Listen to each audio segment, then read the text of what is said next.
Namaskar, hello, and welcome to RR Kabel presents CNBC Awaaz Real Estate Awards and Conclave. 14 years of excellence powered by News 18 Network. आज के इस conclave का मकसद है real estate sector के दिग्गजों के साथ एक मंच पर लाना और इस बात पर चर्चा करना कि industry, government, banks, financial institutions और दूसरे स्टेक होल्डर्स आने वाले कल में कैसे इस सेक्टर को विकास की ओर लेकर जा सकते हैं।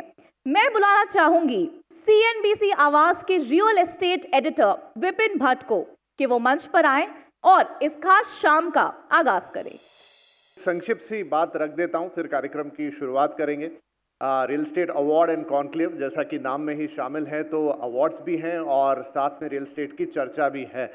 पिछले 2 से 3 साल हम सब लोगों के लिए बहुत मुश्किल भरे थे और इसमें कोई शक की बात नहीं कि बहुत ही हिम्मत से, बहुत ही एक आत्मशक्ति के साथ, चाहे हम हो, चाहे देश हो, चाहे दुनिया हो, सब ने इसका सामना किया।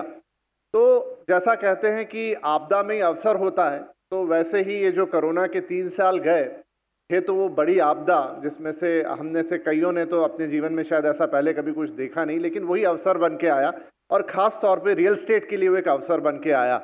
बात बहुत अच्छी तो नहीं है, लेकिन अब अवसर है तो है।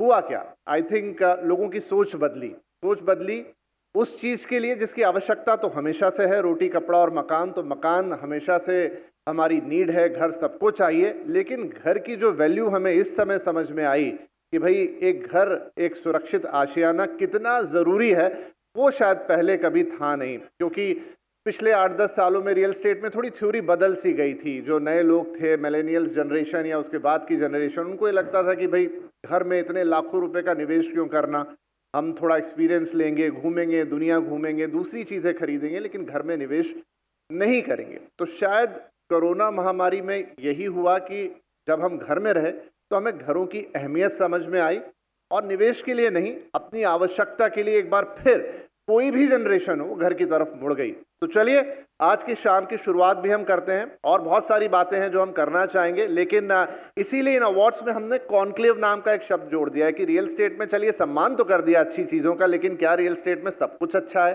क्या कोई समस्या नहीं है घर बनाने वालों के साथ, खरीदने वालों के साथ? नहीं जी, बहुत सारे काम है जो आज भी करना बाकी है।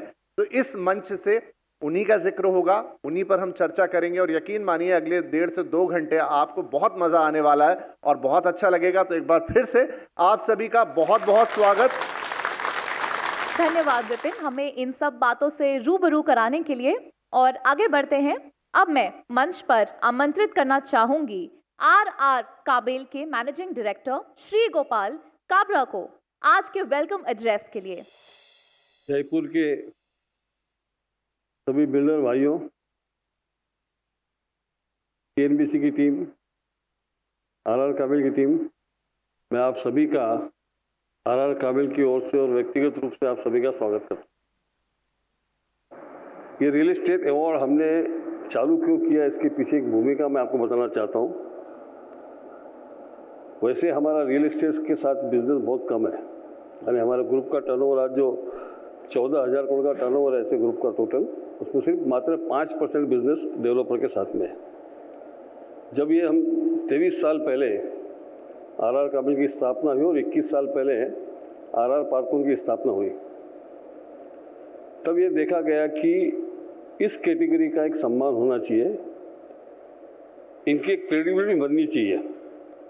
क्योंकि उस समय पे रियल एस्टेट इतना मैच्योर नहीं था जितना आज मैच्योर हो गया है। उस समय इतनी साइज भी नहीं थी जो आज रियल एस्टेट की साइज हो गई है। आज हम भी देखते हैं कि बिल्डर का टर्नओवर 10,000 करोड़, 12,000 करोड़, 15,000 करोड़ का टर्नओवर भी जो बड़े शहरों के बिल्डर उनका हो गया। छोटे शहरों के बिल्डरों की ग्रोथ काफ़ी हुई। तो उनको सम्मान कैसे दिया जाए और इसको कैसे ट्रांसपेरेंसी रखी जाए। आज तक ऐसा कोई भी अवार्ड हमने नहीं दिया है जिसमें कोई प्रिंसिपल के ऊपर कॉम्प्रोमाइज़ हुआ है। हमारी जो जूरी मेंबर हैं आज तक, यानी हिंदुस्तान के जाने माने व्यक्ति, लॉ फर्म से देखा जाए या दीपक पारेख से देखा जाए, ऐसे ऐसे सारे लोग इसमें जूरी में हमेशा रहे, या बड़े आर्किटेक्ट है ये रहे। और कभी भी हमने ये सिफारिश नहीं की कि आपको इसको अवार्ड देना, चाहे हमारे पहचान वाले हो, दोस्त हो या रिश्तेदार हो या हमारे कस्टमर हो, ताकि एक सम्मान मिला जाए, इस बिजनेस को एक मैच्योरिटी में लाया जाए।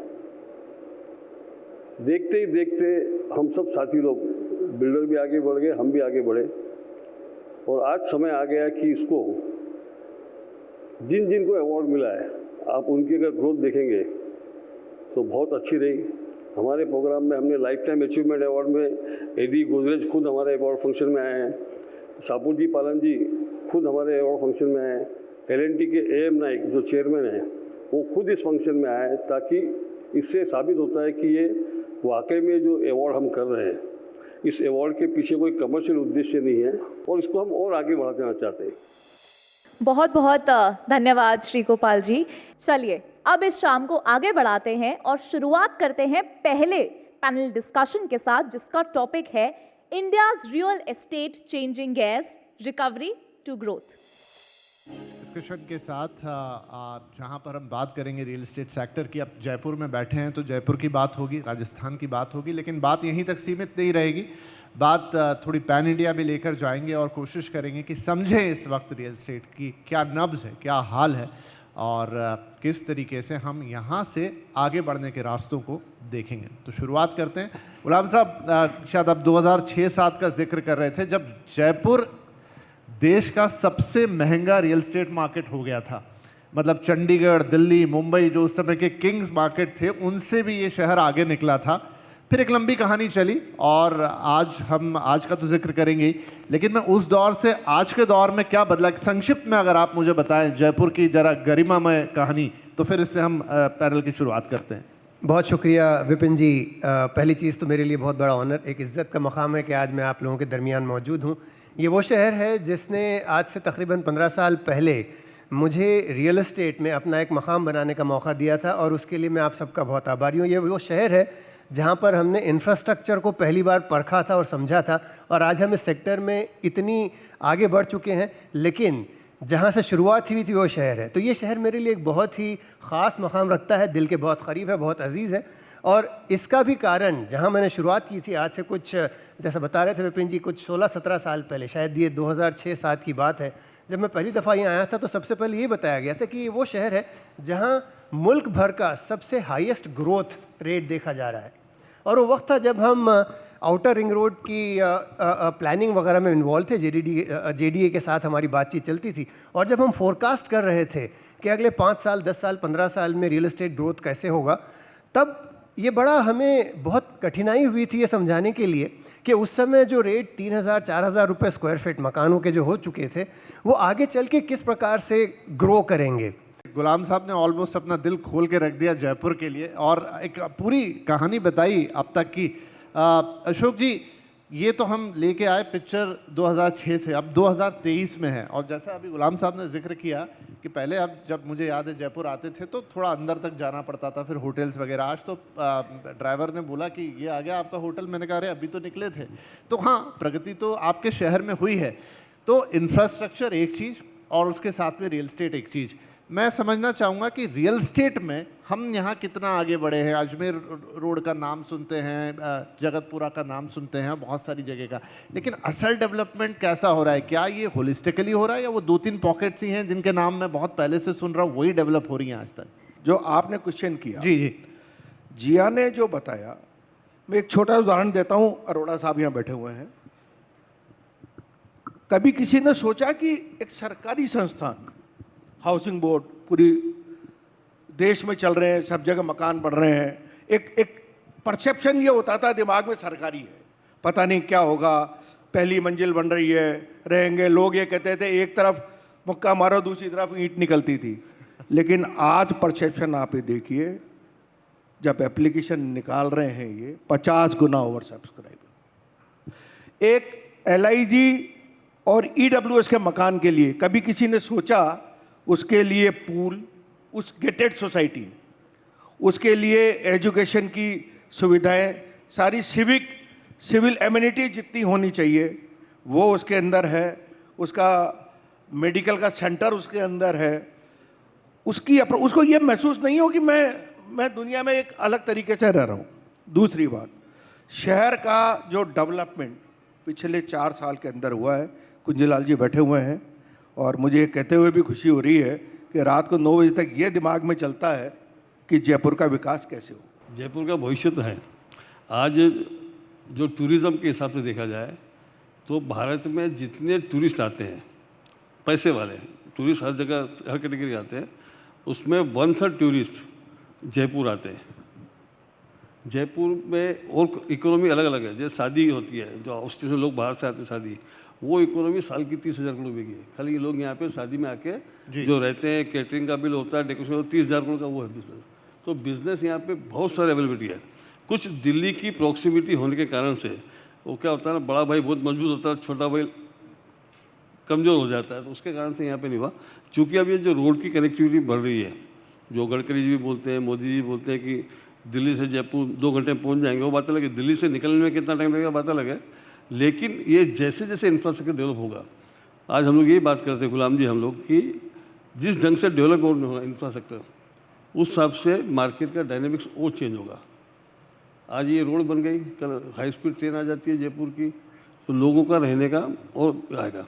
क्लाइमेट वाइज अच्छा है, नेचर वाइज अच्छा है। जयपुर की जो सबसे और विशेषता है कि ये यहाँ पर सभी समाज को लोग समावेश कर लेते हैं। जयपुर और इंदौर आज भारत में 2 ऐसी जगह है जहाँ पे लैंग्वेज का इशू नहीं है, कल्चर का कोई इशू नहीं है, खाने पीने की सुविधा सारी है, तो बाहर से भी लोग आ सकते हैं। एक सवाल मेरा यहाँ होगा तलवार साहब आपसे कि हम जो देख रहे हैं इस समय, जिक्र किया उन्होंने कि आईटी और तमाम चीज़ें इसका, लेकिन जो कोर स्ट्रेंथ है वो क्या है शहर की? टूरिज़्म हम एक जानते हैं बाहर से, लेकिन बाकी शहर को चलायमान करने के लिए क्या है? क्योंकि हर शहर को कुछ बैलेंस ऑफ थिंग्स चाहिए, थोड़ा ट्रेड चाहिए, थोड़ा सा कुछ न्यू एज टेक्नोलॉजीज चाहिए, कुछ लोकल बिजनेस वहाँ के चाहिए। उस जगह पे कहाँ खड़ा है? क्योंकि ये सब सीधे के सीधे कनेक्टेड है आपके रियल एस्टेट डेवलपमेंट से। आपने जो प्रश्न किया है कि जयपुर में अदर देन टूरिज़्म क्या चीज़ डेवलप की जानी चाहिए जिससे कि यहाँ विकास हो और ग्रोथ हो, तो जयपुर की जो पुरानी कृतियाँ हैं, कलाकृतियाँ हैं, या जो आर्टिजन्स हैं यहाँ के, मार्बल स्कल्पचर्स हैं और दूसरी तरह की पीतल का काम है, और आसपास के जयपुर के आसपास के क्षेत्र में जिस प्रकार की कला है उसको जीवित किया जाए, उसको बढ़ाया जाए, और इस राजस्थानी संस्कृति को जो विश्व में कई स्थानों पर दूर दूर तक फैली हुई है, इसको वापस पुनर्जीवित किया जाए और इसको किसी न किसी तरह का प्रमोशन किया जाए। सर आपसे ओम जी, मैं नंबर्स देख रहा था अभी रजिस्ट्रेशन के, तो देख रहा हूँ कि कुछ पिछले 5 साल में साल दर साल तो जो प्रगति हुई है, लेकिन करीब 25 से 26% का जंप है और 8,000 करोड़ से ज़्यादा का रजिस्ट्रेशन का आंकड़ा है। तो ये अपने आप में एक रिकॉर्ड है यहाँ के हिसाब से, लेकिन ये कहाँ से आया है? मतलब कौन सी कैटेगरी के मकान सबसे ज़्यादा बिके हैं? किस मिडिल इनकम ग्रुप चला है या हायर कैटेगरी के मकान बिके हैं? किस साल में बिके हैं? ओवर द 5 ईयर्स का ये आंकड़ा है। हर इंसान जो कोई बाहर से है, जो जयपुर का नहीं है, जो बाहर से है, वो भी सोचता है कि मैं जयपुर में आकर के रहूं। मीडियम क्लास तो ले ही रहे हैं। देखिए 3 से 4 हज़ार रुपए के ब्रैकेट के जो फ्लैट्स हैं वो तो बहुत बिक रहे हैं। उसके अलावा जो हायर कैटेगरी है, जो आज लोग बाग बंगलोज में जाते थे पहले, वो सोचते हैं हम भी बड़े बड़े फ्लैट्स में रहें। 5-5 करोड़ के 6-6 करोड़ के फ्लैट्स यहाँ जयपुर के अंदर बिक रहे हैं, जो पहले बॉम्बे या दिल्ली में बिका करते थे। वह खैर वहाँ तो 50 करोड़ 60 करोड़ 70 करोड़ हो गए, मगर 5 से 8 करोड़ रुपए के फ्लैट्स भी बिकना एक आम बात हो गई जयपुर के अंदर। तो सभी कैटेगरीज के जो फ्लैट्स हैं वो जयपुर के अंदर बिक रहे हैं। जयपुर अपने आप में एक रोल मॉडल है। हम 2006-07 से इसकी कहानी को 2023 तक लेकर आए। यहाँ से भी आगे बढ़ता हुआ ये दिखाई देगा। गुलाम जिया साहब ने बताया कि कैसे क्या चीज़ें करने की ज़रूरत है, और डेफिनेटली वो चीज़ें हो भी रही हैं, दिख भी रही हैं।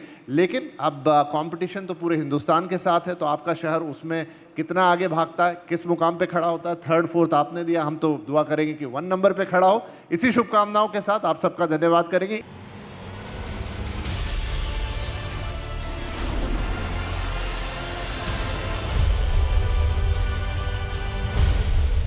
अब वक्त है हमारे आज की शाम की दूसरी खास डिस्कशन का, जिसका टॉपिक है the future of urbanization, role of tier 2 cities. आप लोगों का बहुत बहुत स्वागत CNBC आवाज़ के इस खास कार्यक्रम में। और मुझे जो विषय दिया गया है कि शहरीकरण का भविष्य, तो मुझे लगता है इस विषय पे इससे बेहतरीन पैनल हो नहीं सकता, क्योंकि शहरीकरण के लिए जो बेहतरीन नीतियां बनाने वाले लोग हैं ये भी हमारे साथ हैं, और नीतियों को पालन करने में जो लोग हिस्सेदार हैं वो भी हमारे साथ हैं। तो आप सब लोग, मैं उम्मीद करता हूं कि इस पैनल के आखिर में हम लोग किसी एक ठोस नतीजे पर पहुँचेंगे। जो शहरीकरण की जो चुनौतियां हैं उसका क्या रास्ता हो सकता है, उस पर हम लोग एक आम सहमति बनती हुई कोशिश दिखेगी। शुरुआत आपसे करूँगा मैं। जिस शहरीकरण की हम बात कर रहे हैं उसमें एक नया फार्मूला या फिर कि नई बात चल रही है, वो ये कि हम 2026-27 तक पूरे देश की अर्थव्यवस्था को 5 ट्रिलियन इकॉनमी तक लेके जाएंगे। क्योंकि टियर 1 सिटीज़ जो है वहाँ पे लगता है कि अब सैचुरेशन आ चुका है, वहाँ पे बहुत ज़्यादा कुछ करने के लिए बचा नहीं। तो ऐसे में टियर 2 सिटीज़ की भूमिका इस लक्ष्य में कितना अहम देख रहे हैं आप? जयपुर को हम टियर 2 सिटीज़ में मानते हैं, और दिल्ली के बाद अगर कोई नज़दीक शहर है जिसकी ग्रोथ बढ़ रही है तो हम जयपुर कह सकते हैं। दिल्ली से लखनऊ देख लें, दिल्ली से चंडीगढ़ देख लें, दिल्ली से जयपुर देख लें, तो जयपुर और दिल्ली के बीच में गुड़गांव देख लें अपन, और गुड़गांव और जयपुर के बीच में फिर हमारा भिवाड़ी और नीमराना देख लें। तो आने वाला समय जो मुझे लग रहा है टियर 2 सिटीज़ की ग्रोथ में जयपुर के लिए बड़ा भविष्य के लिए अच्छा लग रहा है। अरोड़ा साहब, आपको क्या लगता है कि टूरिज़्म, आईटी या फिर इस तरह के जो भी इंडस्ट्री यहाँ पे आके बसती है तो उनके लिए जो मूलभूत सुविधाएं हैं वो मौजूद हैं? निश्चित तौर पर इंफ्रास्ट्रक्चर मौजूद है। राजस्थान एक ऐसा प्रदेश है जिसमें रोड नेटवर्क अगर आप कंपेयर करेंगे बाकी आसपास के प्रदेशों से तो बहुत ही बेहतरीन है। चाहे यहाँ के मेगा हाईवेज़ ले लीजिए, और ख़ास तौर पे अब जो दिल्ली के एक्सप्रेसवे की बात आ रही है उसकी कनेक्टिविटी देख लीजिए। चारों तरफ जो भी है सारी रोड्स इतनी बेहतरीन है, इतनी कनेक्टिविटी है। तो इंफ्रा के नाम पे चाहिए क्या होता है? बेहतर ट्रांसपोर्टेशन चाहिए होता है, बेहतर रोड नेटवर्क चाहिए होता है, और बेहतर इस तरह के जो सपोर्टिंग सिस्टम्स हैं, चाहे वो एजुकेशन हो चाहे वो मेडिकल हो, वो सब कुछ यहाँ मौजूद है। कुछ यहाँ मौजूद। काबरा साहब, आप चूँकि प्राइवेट इन्वेस्टर्स कम्युनिटी से बिलोंग करते हैं, इतनी सारी सुविधाएं देख करके आपको लगता है कि निजी निवेशक जो सोच के, जो देख के पैसा लगाता है, किसी भी शहर में जाता है, तो इन लोगों ने जो सुविधाएं बताई वो काफ़ी है कि आपको लगता है कि नहीं अभी कुछ और करने की ज़रूरत है?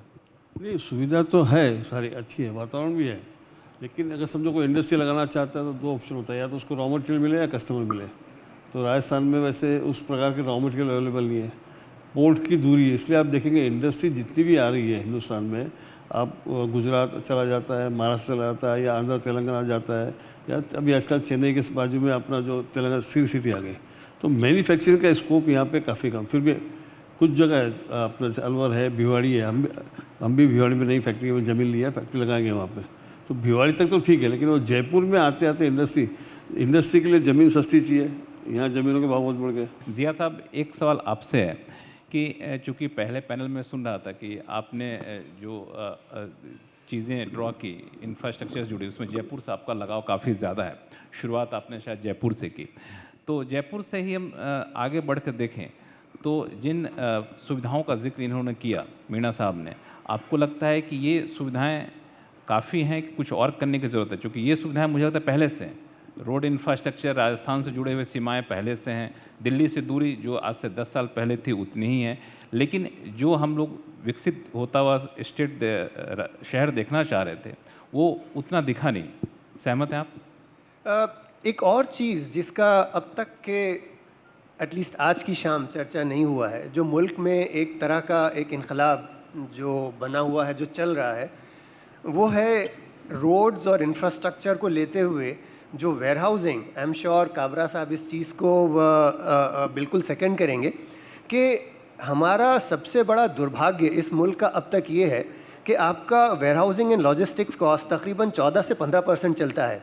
जब आपको चाइना से कंपेयर करोगे तो वहाँ 5-6% है, और यहाँ हम सबसे पहले मार खा जाते हैं। अगर मान लें आपने भिवाड़ी में, नीमराना में कोई फैक्ट्री शुरू की है, मैन्युफैक्चरिंग की है, अगर आपको सामान पोर्ट तक ले जाना है, मान लें आप वेस्ट पोर्ट में मुंबई की तरफ ले जा रहे हो या ईस्ट में विशाखापट्टनम, वाइजैक की तरफ ले जा रहे हो, ये आपको रास्तों में या ट्रेन में जो इतना प्रॉब्लम है, उसके कारण आप इंडस्ट्रियलाइजेशन को सारे मुल्क में अब तक फैला नहीं पा रहे थे।